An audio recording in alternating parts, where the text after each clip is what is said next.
Uruguaiana, feliz tu nasceste à beira de um rio, sorrindo ao luar. Uruguaiana, feliz tu nascestes à beira de um rio, sorrindo ao luar. Os versos de Silvio Rocha, que ficaram eternizados no hino de Uruguaiana, contempla o nosso querido Rio Uruguai e a nossa linda cidade de Uruguaiana. Personagem de nossa cidade, conhecido nacionalmente, o biólogo Chico Valls, do qual tenho o prazer de conversar nesta manhã de janeiro de 2022. Chico Valls, seja bem-vindo ao 104, a Rádio 104, a voz da comunidade. Prazer, meu irmão. Prazer, Leonardo. Prazer à equipe também. Prazer aos ouvintes, aos telespectadores. Voltando à Uruguaiana, né? Depois aí de 4 anos seguidos fora daqui. É uma maravilha estar nessa terra. Como dizem, né, quem bebe da água do Rio Uruguai não deixa de voltar à Uruguaiana, não esquece essa terra. Né? E em todas essas minhas viagens, onde eu morei em diversos lugares, sempre levei não só a minha cultura, né, o meu chimarrão, mas a minha bandeira do meu estado, porque eu digo sempre, antes de ser brasileiro, eu sou gaúcho. Tá certo, muito bem. Biólogo há 35 anos, Chico. 35. Tivesse a oportunidade de viajar por todos os estados praticamente desse Brasil, conhecendo fauna, flora, pesquisando. Oportunidades no exterior tivesse também? Cara, quando eu estava terminando o meu mestrado, lá no Instituto Butantan e na USP, eu participei de diversos congressos internacionais no México, né, nos Estados Unidos, na Inglaterra, e conheci médicos americanos, japoneses e de todos os países, né, que trabalhavam na área de venenos animais. E um deles me pediu, larga o teu mestrado aqui, eu te consigo uma bolsa nos Estados Unidos, em Oklahoma, que tem um grande centro de estudo de venenos, né? E metade da tua bolsa a Costa Rica vai pagar, né? E metade é a Universidade de Oklahoma. E vem fazer direto o teu doutorado aqui. E eu fiquei pensando, claro, na hora vem aquela, né? E eu disse assim, uma semana depois eu disse para ele, não vou fazer. Não vou porque eu não quero sair do meu país. Eu quero trabalhar, eu quero me formar, eu quero terminar os meus estudos e trabalhar para o meu país. Né? Eu vejo, eu vejo maravilhas aqui. Para que eu vou ir para fora? E para fazer um doutorado, para ser professor, eu não quero ser professor. Eu já sou um professor por natureza porque eu informo, eu passo, eu me dou para aquilo que eu estou fazendo. Mas eu dar aula, não gosto de dar aula, eu não gosto do dia a dia, aquela coisa sempre a mesma. Entendeu? Então eu gosto de novidade, da prática, né? Entendi. E não só estar dentro de uma sala de aula. Eu prefiro muito mais passar a informação fora, que eu acho que é muito mais importante do que estar dando aula. Tá certo. Chico, a gente está numa época, esse verão de 2022, sofrendo de seca. Exato. E nós estamos aqui no Yacht Clube Tamandaré, uma imagem maravilhosa. Esse lindo, cenário aqui é lindo, lindo, né? Lindo. É a grama mais verde que eu vejo em Uruguaiana. Pois é, e é uma manhã de janeiro. Exato. E tá maravilhoso o cenário e a gente vê o rio muito baixo, extremamente baixo.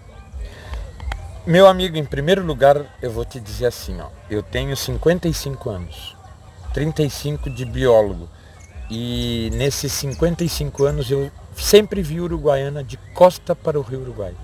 Aqui nós estamos, né, de costa para o rio, mas a comunidade inteira de Uruguaiana, ela está de costa. Ela não ajuda a preservação do Rio Uruguai. Não é só a falta da água, né, é a poluição, é a falta de educação do povo, que também mata o rio, né? Não só o Rio Uruguai, como qualquer outra fonte de água, né? Um outro rio qualquer, né? E nós estamos aqui enfrentando, pelo que eu sei, é a maior seca dos últimos 70, 80 anos, né? Mais ainda porque nós estamos há 2 anos seguidos sofrendo a influência do fenômeno Laninha. Né? E o que é o fenômeno Laninha? Por que dá essa seca aqui na nossa região? O fenômeno Laninha ele é totalmente inverso ao que é o El Niño. Sim. Né? O Laninha, ele não deixa a região aqui do Paraná para baixo ter chuva. Né? As chuvas torrenciais, como está acontecendo na Bahia, no norte de Minas, né? No Tocantins, no Amazonas, né? Todos esses, Piauí, Maranhão, né? Estão enfrentando excesso de chuvas. Né? E as nossas cidades nunca foram feitas, né, para uma chuva torrencial de 500 milímetros, de 700 milímetros. Né?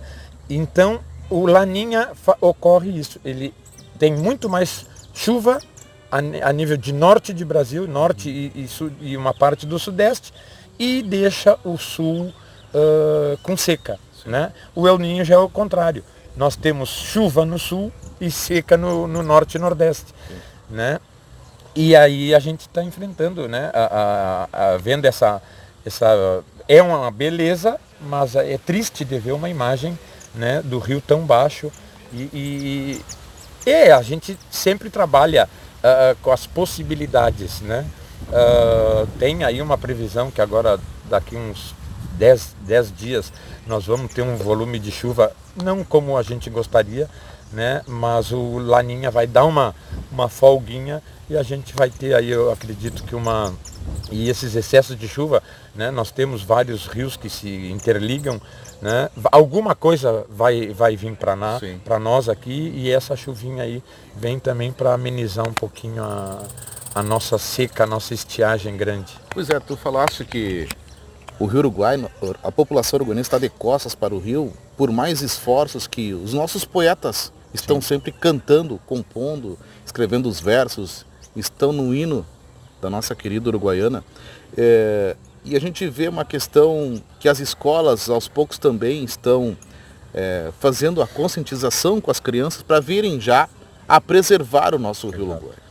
E essa questão de preservação é extremamente importante, porque além dos aspectos humanos que trazem a poluição, a degradação do Rio Uruguai, também temos agora invasores, né?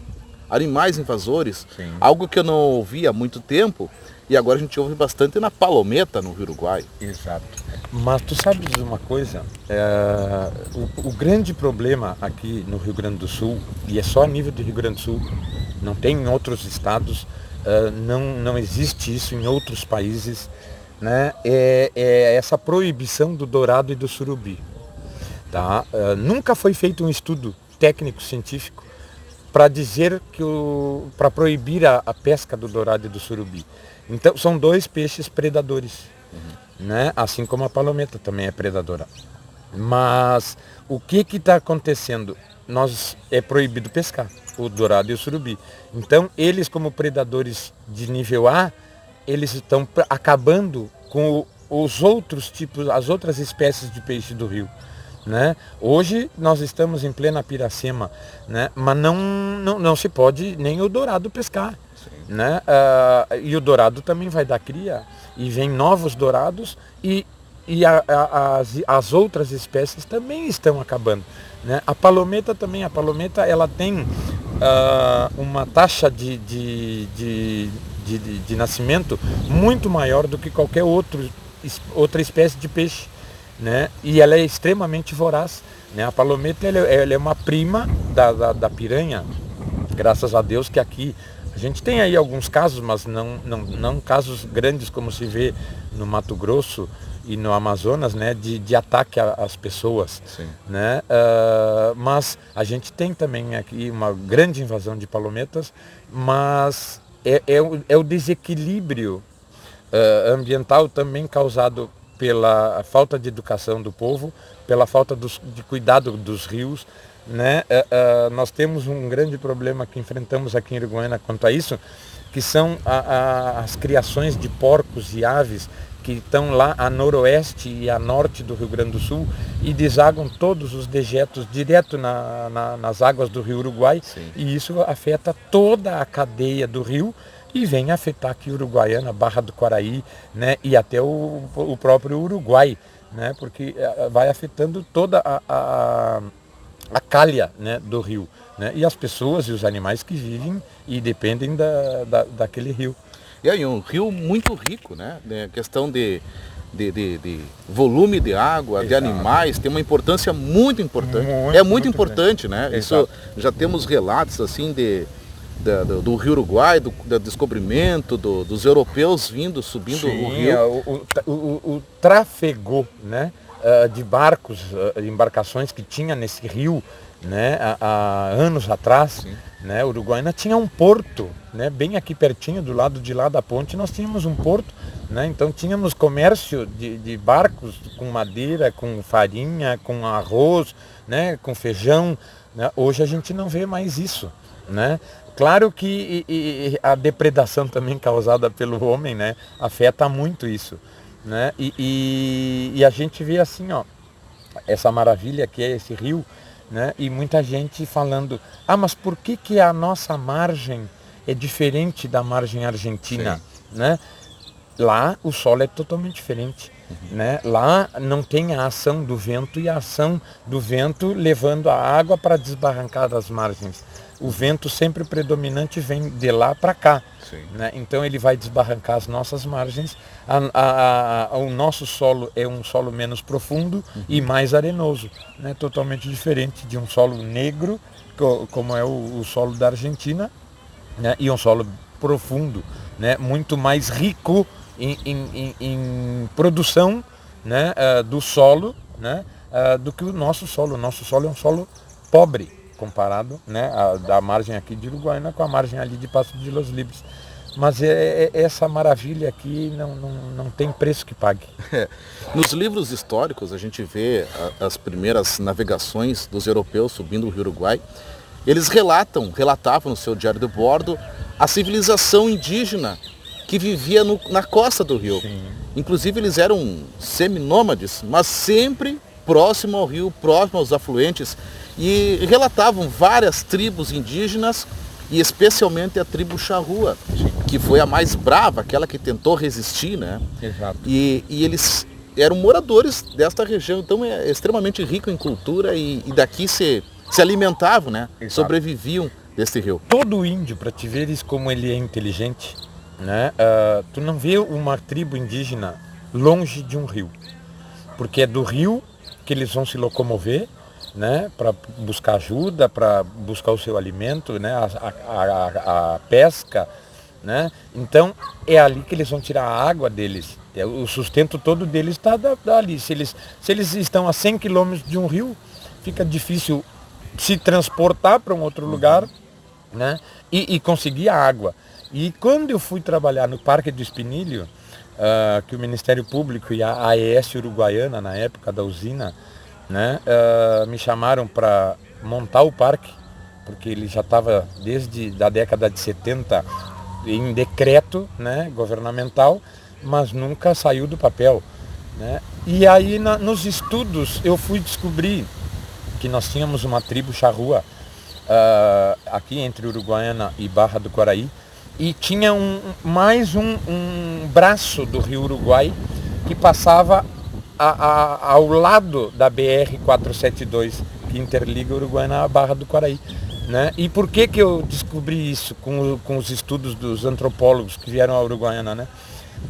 Porque a gente fez escavações e descobrimos que ali tinha o rio porque tinham produtos indígenas, né? E se tu for analisar que ali deveria sim ter um braço do rio Uruguai, porque era bem longe das margens do rio. Então ali comprova que tinha uma civilização indígena, sim, e que tinha um braço do rio Uruguai que passava por ali, né, margeando a BR-472 desde Uruguaiana quase até a Barra do Quaraí. Isso é um estudo maravilhoso que a gente, e poucas pessoas veem, porque até hoje não se viu publicado aí, né, o plano de manejo do Parque do Espinilho, que é uma grande área maravilhosa também, sim, e que está fechado de novo, né? Pois é, eu já ia te perguntar a questão do Parque do Espinilho. Essa história é maravilhosa, deveria ser publicada e vir a conhecimento de muitas pessoas. Exato. Aproveitar a questão do ensino nas escolas, falar mais sobre os índios charruas, que eles foram hoje... Os desbravadores. Desbravadores. A gente tinha naquela época, antigamente, índios que aceitaram a colonização. Sim. Eles aceitaram. Mas especialmente os charruas, eles tinham a sua tática de guerra. Exato. E eles, quando vieram os cavalos da Europa, eles tomaram aquele conhecimento e pegavam e roubavam os animais e dominaram o cavalo, né? Táticas de guerra, as bolhadeiras vieram deles e tudo mais. E ele é um povo que não aceitou a civilização. Tanto é que hoje, sinônimo de bravura é a charrua. Vamos lá, vamos charrua. Eu sou índio charrua. Exato. É muito curioso e nós tivemos essas tribos aqui na nossa fronteira. Tivemos. Então temos que valorizar isso aí, pesquisar eles, né? E muito pouca gente expõe isso, né? A gente não vê o interesse em passar esse conhecimento, né? Às novas crianças, porque o nosso futuro são as nossas crianças. Então, tu educar hoje um adulto, ou tu tentar reeducar um adulto, é muito complicado, né? Agora, tu educar, tu não precisa reeducar, tu vai educar a criança, tu vai formar ela, né? Ela vai ser o nosso grande futuro, ela vai ser responsável. Então, nós temos que trabalhar em cima da criança, né, para que a criança eduque os seus pais. Eu sempre falo isso e sempre retorno falando, porque o pai é reeducado pelo seu filho, né? Então a criança, quando vê um problema, ela fala para o pai e o pai percebe que está errado, né? Eu já tenho várias ocasiões que aconteceram isso, né? E agora a minha ideia, eu tenho um projeto que eu quero desenvolver a partir desse ano, que é o projeto Bela Vista, né? Eu tenho um amigo meu que já tinha me pedido para escrever esse projeto há uns 10, 15 anos atrás, e agora, como eu retornei, eu quero fazer que é o repovoamento de árvores, pelo menos aqui no bairro Bela Vista. Sim. Né? Nas margens do rio, né? Aqui na antiga Xirca, que se chamava, né? Que é ali abaixo quando termina a Presidente Vargas, ali onde tem a pracinha Bela Sim. Vista, né?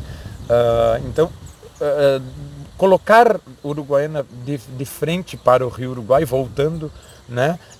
Deixar essa grande beleza para as novas gerações, né? Um ecossistema mais completo, né? E mais belo, porque é feio a gente, dói na alma da gente a gente chegar aqui na beira do rio, né? E ver que não tem árvores, que o pessoal chega e coloca lixo, a gente não vê lixeiras aqui, né? Falta também interesse do poder público, né? Não só da comunidade, mas a comunidade tem que cobrar, tem que pedir, implorar para o poder público também agir. Agora parece que tem um projeto aí, né, da Beira Rio, né? Vamos ver se dessa vez sai, né? Pois eu já ia entrar nesse assunto também. Depois vamos falar do Parque do Espinilho, tá? Vamos. Mas a questão, já que falasse desta avenida, vai se chamar Orla do Rio Uruguai.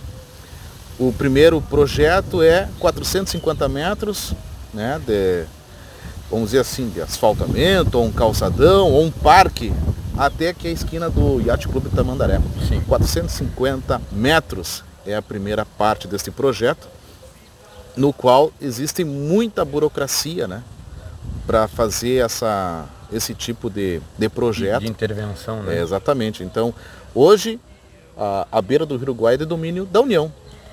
Pois é, mas tem uma grande notícia que saiu a semana passada. Foi aprovado, né? E parece que o STF já, também, o Supremo Tribunal Federal, já deu o aval que as margens de rios, de arroios, né? Tudo que margeia um recurso hídrico é de responsabilidade do município, porque a cidade se desenvolveu, nasceu, cresceu, se desenvolveu à beira do rio. Então, não é o governo federal que tem que mandar, não é o governo estadual, é o prefeito que tem a autoridade dentro do plano diretor, dizer o que pode e o que não pode, porque isso daqui é uma beira de rio, tem a lei federal que diz que é 500 metros da margem. Qual é a margem? Hoje a margem está lá embaixo. Sim. Né? Então os 500 metros hoje, se tu for construir, tu vai tirar de lá? Não, tu tem que tirar a média, né? Mas é o município que tem que dizer o que pode e o que não pode. E graças a Deus o nosso plano diretor diz que Uruguaiana é uma área de preservação permanente, mas é uma área consolidada. Então, consolidada por quê? Porque nós temos asfaltamento, nós temos iluminação pública, nós temos coleta de lixo, né? Nós temos o tratamento de esgoto, né? Então são várias, são 11 itens, né? Que de acordo com a lei federal dos crimes ambientais tu tem que te enquadrar para ser considerado uma área de uma agora me fugiu Consolidação? o nome. Uma área consolidada, né? E agora saiu essa lei aprovada, né? Lei 10.000, eu não vou lembrar agora o número, mas depois eu posso passar para vocês, que isso traz um alento, né, aos municípios, porque a gente vê todo o mundo, né, tem construções na beira dos rios, né? A gente vê lá em Paris, a gente vê aqui em Lípolis, tem a pequena orla deles ali, sim, né? Itaqui tem, São Borja tem. Por que aqui em Uruguaiana nunca deixaram fazer? O que Uruguaiana tem de especial que não pode, aqui não pode, mas o resto do, né? Nós sim, temos a orla lá no Rio Amazonas, né? Em Manaus, no Rio Negro. Por que Uruguaiana não pode construir? Por isso que eu digo, Uruguaiana está sempre de costa para o rio, né? Mas esse projeto, se bem feito, né, vai trazer também mais beleza para a nossa cidade, né? Os argentinos, né, os turistas, quando vêm, vão ver uma beira de rio, né, mais preservada. A comunidade também tem que ajudar, né? É um projeto complexo, mas é de fundamental importância. Bom, essa questão da orla do Rio Uruguai, já passando o domínio da União para o município, isso avança muito na questão do processo de transição para fazer o financiamento, ou o dinheiro disponível para fazer esta construção. Que tu já falaste, já adiantou, que será muito bonita, haverá questão turística. Exato. Então, pelo que eu estou percebendo, tu és totalmente a favor dessa aí. Já trouxe alguns exemplos do impacto, né, na questão turística. E será que a população vai conseguir encontrar nesta obra uma maneira de preservar ainda mais o nosso rio ou de valorizar? E eu também queria perguntar qual é o impacto ambiental que poderia ter esse tipo de construção na beira do Rio Uruguai. Bom, a comunidade eu acho que tem que dar o apoio, né? E agora, para dar o apoio também a gente tem que fiscalizar, né? Fiscalizar a educação desse povo, né? Nós vamos ter uma intervenção grande, né, nesses 450 metros que vão tornar a cidade mais bela, começar pelo menos, né, a virar de frente aqui para o nosso Rio Uruguai. Então o poder público também tem que fiscalizar, não é só construção, sim, mas tem que fiscalizar, porque quando tu não tem fiscalização, a coisa vira uma baderna, né? E é isso, ó, é proibido carros na beira do rio. A gente, desde a hora que chegou aqui, a gente viu 500 carros aqui quase, né? Sim. Vários carros aqui na beira do rio. E a gente não está vendo a fiscalização, né? Então tem que educar e fiscalizar ao mesmo tempo, né? A gente consegue, sim, com o passar dos anos. Por isso que eu digo, vamos educar as crianças para serem os adultos que vão preservar muito mais esse rio, né? Falando na questão ambiental, é uma obra que vai impactar? Vai. Mas a beira do nosso rio aqui já está tão impactada, ela já foi modificada tantas vezes, que eu acho que essa obra vem, o impacto que ela vai causar ambiental é muito menor, né, do que o que ela vai trazer de benefícios para a cidade.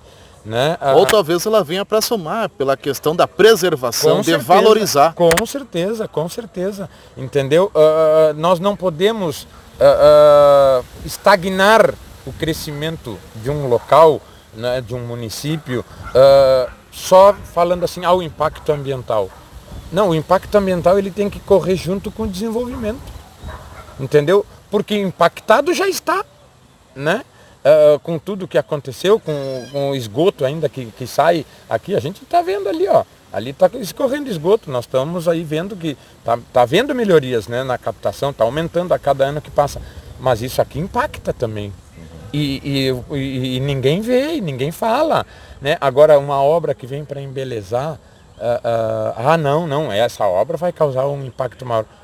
Bom, mas o impacto ele também tem fim, ele tem início, meio e fim. Sim. Entendeu? E a gente tem que conviver com o desenvolvimento e também com a preservação ambiental. Mas preservar e não desenvolver, aí eu sou contra.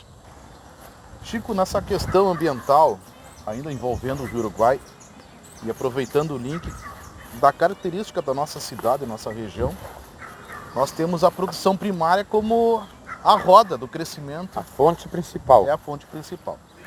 Onde geralmente tiram a água do Rio Uruguai para abastecer essas lavouras, nas lavouras mais costeiras, e ela retorna essa água com defensivos agrícolas.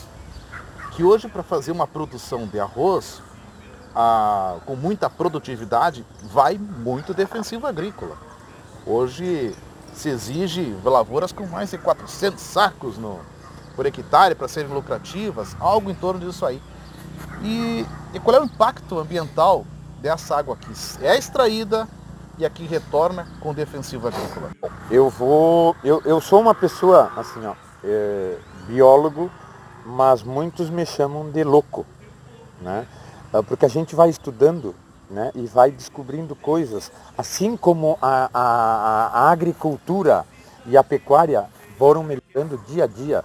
Hoje nós temos um melhoramento genético, não só animal, mas também vegetal, né? E a tecnologia veio para melhorar cada vez mais. Hoje nós temos o plantio direto, diminui o custo de produção inicial, né, de qualquer lavoura, né? Hoje nós temos uma fiscalização muito maior do governo federal e do governo estadual perante a fabricação desses defensivos, né? Hoje, com toda essa tecnologia, nós temos defensivos totalmente biológicos, né? O veneno hoje é muito pouco utilizado nas lavouras, o veneno como a gente conhecia no passado. Então, ele é biodegradável, ele não afeta como afetava há 15, 20 anos atrás a água, os animais, né? Porque senão a gente estaria comendo veneno também no arroz, na soja, né? E não tem... A nova tecnologia já melhorou muito isso. E o problema, a fiscalização também melhorou. O problema maior está em alguns produtores que, para economizar o dinheiro, eles fazem o contrabando de um produto do Uruguai ou da Argentina, que eles não têm certeza absoluta se aquilo que está descrito na composição realmente é o que está dentro do produto. E eles aplicam isso. Por quê? Porque a vontade de ganhar mais dinheiro, de economizar, entendeu? Porque o nosso produto que é fiscalizado, que a gente sabe que a composição correta, ele é muito mais caro do que o produto contrabandeado. Bom, nessa questão então do impacto em relação a anos anteriores, com certeza hoje tem menos impacto, tem muito menos impacto, né? Por tudo isso que eu te falei. E assim, a água é retirada realmente do Rio Uruguai, mas ela volta, entendeu? Porque essa água, além de ser consumida pela lavoura, ela também penetra no solo, ela vai para o lençol freático, né? E acaba retornando também. E tem o retorno também da água das lavouras para dentro do rio, o excesso. Né? Tanto que a gente vê, tem gente aí que eu chamo os biolocos, né? Tem os biólogos, os bioloucos e os ecochatos. Né? O biólogo é o formado, né? O bioloco é aquele que pensa que é formado, mas não é. Né? E o ecochato é aquele que é o dito, o ambientalista, que não é formado em porcaria nenhuma, mas adora falar de tudo. Né? E não tem o conhecimento, né? Para falar sobre isso. E aí dizem, não, tiram a água do rio, vai peixe para dentro da lavoura. Né? Vai um que outro alevino, né? Mas as captações de água, elas têm redes. Isso é uma norma, né? A FEPAM fiscaliza isso. Então, a captação, ela tem... Antigamente não tinha. Hoje tem, né? Tu tem que obrigatoriamente ter uma rede para não sugar o peixe, né? Mas às vezes vai um pouquinho, que outro, entendeu? Mas não é isso que vai acabar, né? com o Rio Uruguai. O que eu te falei antes, né? O que mais acaba com o Rio Uruguai é a criação, os dejetos que entram para dentro do rio, que tem muito pouca fiscalização, né? Mais por politicagem também, são as criações de porcos e aves a norte e noroeste do estado do Rio Grande do Sul. Isso causa um impacto muito maior na água, na qualidade da água e na qualidade do peixe, do que uma lavoura de arroz hoje em dia. O estudo diz que o nosso Rio Uruguai tem uma extensão de 1.779 quilômetros. Quilômetros, exato. É muito É grande, muita água, é muito rio, muito grande a extensão e muita água, então ele tem autorrecuperação muito grande. A mesma coisa, tu imaginas assim, ó, vamos comparar o Rio Uruguai, tá? Que é das 5 maiores bacias, né, da América do Sul, com o Rio Amazonas, que é a maior bacia do mundo. Tá? O Rio Amazonas, ele tem muito mais poluição comparativa com o Rio Uruguai. Desculpa. Por quê? Porque lá nós não temos rodovias. As rodovias no Amazonas, no norte do Brasil, são hidrovias. É pelos rios que se faz o comércio, que se chega até uma cidade. E aí tu imagina a quantidade de barcos, de embarcações, de grandes navios, de pequenos navios que estão andando pelas águas.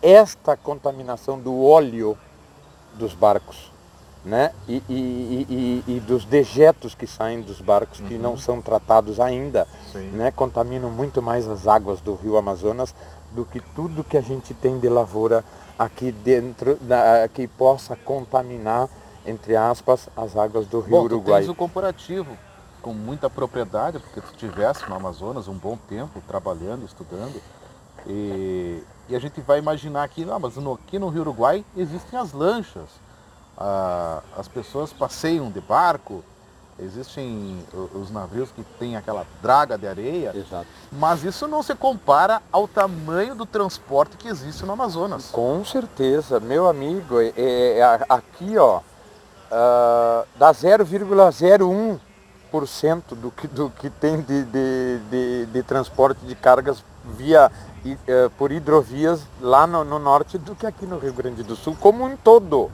entendeu?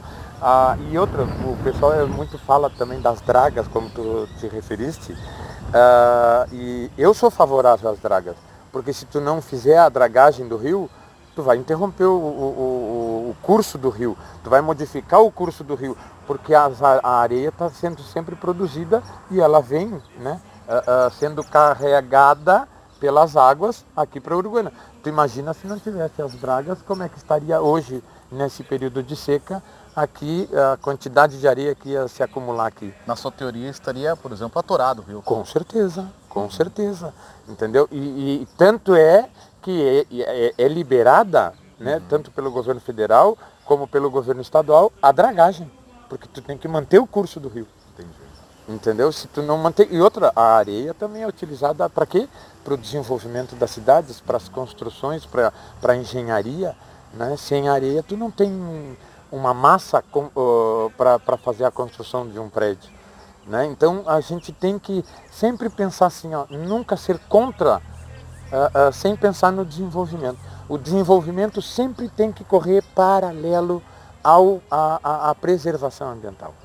Não tem como tu preservar se tu não tiver desenvolvimento. Preservar por preservar, peraí.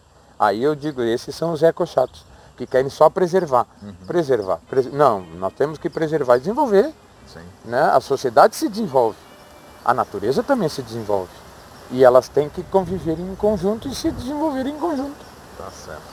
Virando um pouquinho a chave, Chico, tu és conhecido em todo o país, inclusive na sua questão, no seu conhecimento, mas teu nome é muito associado a um parque do espinilho aqui em Uruguaiana. Exato. Existe uma fauna, uma flora diferenciada, inclusive das outras regiões daqui. É a única região no Brasil que existe esse tipo de fauna e flora. Não existe em outro lugar. Então a gente associa muito, falou em Parque do Espinilho, a gente já lembra do Chico Valls e assim é associado em todo o país. Como é que está a situação do Parque do Espinilho hoje? Ele é possível aceitar visitações ou estudo? Como é que está sendo hoje tratado esse espaço? Bom, o parque, que eu saiba, ele continua fechado, né, para visitação.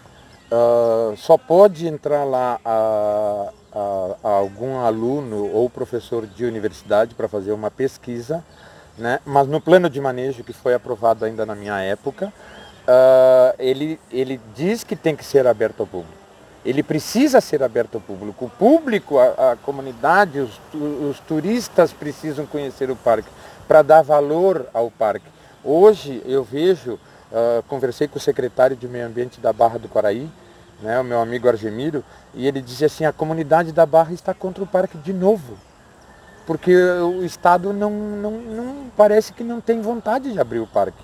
Né? Parece que querem deixar aquilo como uma unidade que para eles, entendeu? E não de conhecimento público. Eu sou contra isso. Tem que abrir as portas, porque a gente vai preservar aquilo que a gente conhece.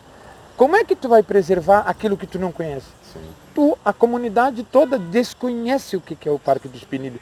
O próprio nome, como eu te falei, está errado, porque o Parque do Espinilho é o que menos tem espinilho, né? Ele foi criado para preservar a vegetação que também é uma árvore com espinhos, que são os inhanduvais e o algarrobo, né? Que é uma vegetação típica, considerada na savana africana, né? Isso mostra que na época de Gaia, quando todo mundo era um imenso bloco de terra, a nossa parte da América do Sul aqui estava colada com a África, porque nós temos a mesma vegetação. A diferença de tu entrar no Parque do Espinilho, como eu te comentei fora do ar, é que lá tu não vai encontrar girafa, tu não vai encontrar elefante e leão, né? Mas tu vai encontrar o cardeal amarelo, que é endêmico da área do Parque do Espinilho, só tem ali, né?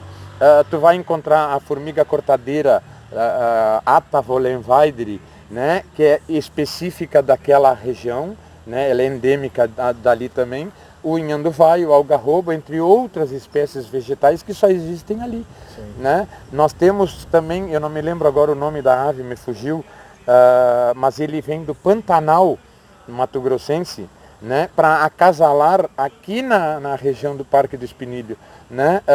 Ele precisa do inhanduvai e do algarrobo para formar o ninho, né, para montar o ninho, e depois de criar os filhotes, eles voltam de novo para a região do Pantanal. Bom, para quem não sabe ainda, não conhece o conhecimento desse parque, até porque as nossas imagens aqui vai rodar no Brasil, com certeza, sim, nesse se Deus conhecimento. quiser.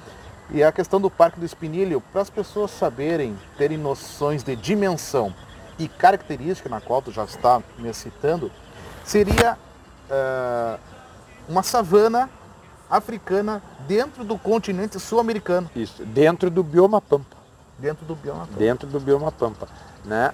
Para vocês terem ideia, o tamanho do Parque do Espinilho, ele tem uma área de 1.637,14 hectares. É grande. Transformando isso em tamanho de uma fazenda, são 18 quadras de campo. Sim. É muito grande. É muito grande. Tá? Só que isso é a parte que está no papel. Tá? O que é de propriedade do Estado? Porque decretar um parque é fácil. Sim. Mas comprar, né, dos proprietários ali é outra história. Sim. O parque está decretado desde da década de 70, né? Ele começou com 242 hectares, se não me engano, e na época que entrou o Olívio Dutra, transformou para os 1.637. Né? Mas nunca compraram de ninguém. Né? E então, o que é propriamente da União?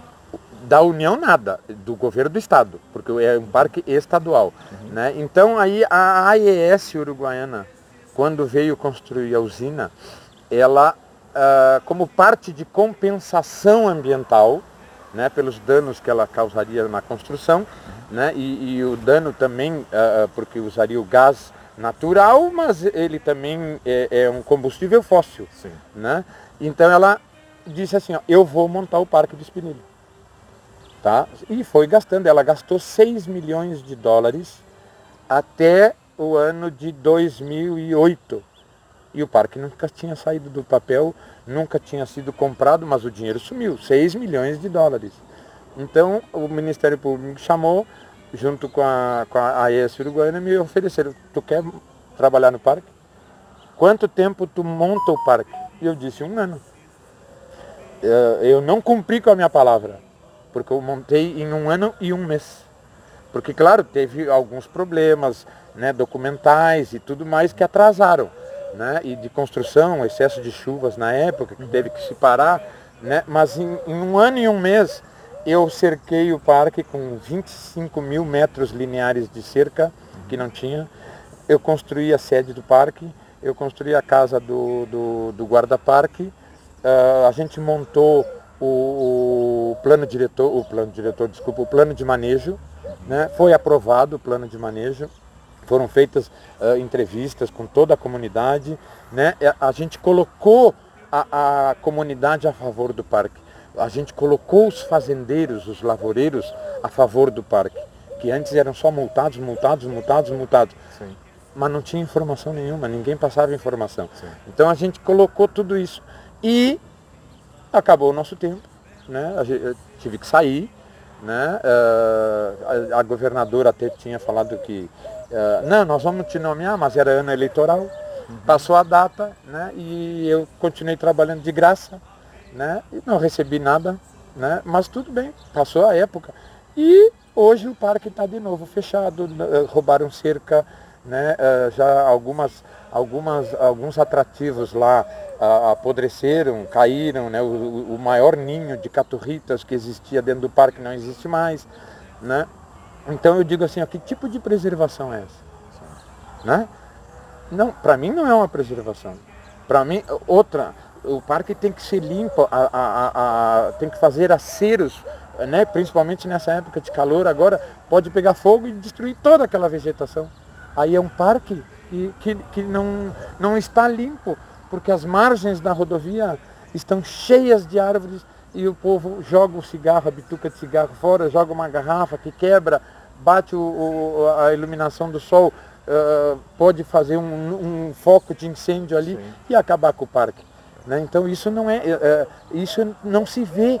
Né? Então parece que o Estado não tem interesse em dar continuidade na preservação, porque isso não é preservar. Fechar não é preservar. Né? E tu não ensina que a comunidade te apoie na preservação de uma fauna e de uma flora tão rica e única que existe no Brasil. É isso aí. Em meio a tantas explicações e opiniões e também contradições, talvez, essa foi a conversa com Chico Valls aqui para o 104.9 do Uruguaiana, Rádio El Shaddai. Quero agradecer mais uma vez essa oportunidade por ter dado um pouco do seu precioso tempo, do seu conhecimento para a nossa comunidade uruguaiana e para todo o Brasil, que com certeza vai nos acompanhar. Meu querido Leonardo, eu agradeço o convite de vocês e eu sei que eu sou considerado aí meio louco, né? Mas é o meu jeito e é assim que deve ser. E eu me coloco à disposição de vocês sempre que precisar. Né? A informação a gente sempre tem que dar. Né? Doa a quem doer também. Né? Se ela é correta, é melhor ainda. Né? E eu me coloco à disposição sempre do grupo da Rádio El Shaddai 104.9 FM, né? E essa comunidade maravilhosa de Uruguaiana e região da fronteira oeste. Com certeza toda a nossa comunidade agradece por você estar divulgando um pouco mais os seus conhecimentos, e a gente sabe que muito do que tu fala é ouvido, é escutado, a tua opinião é muito forte na questão bióloga aqui em Uruguaiana e respeitada em todo o Brasil, por tudo que tu passaste, por todas as regiões que tu andaste, pelo conhecimento que tu adquiriste e também transmitiu para todas as pessoas, para os seus alunos, para os seus colegas de profissão.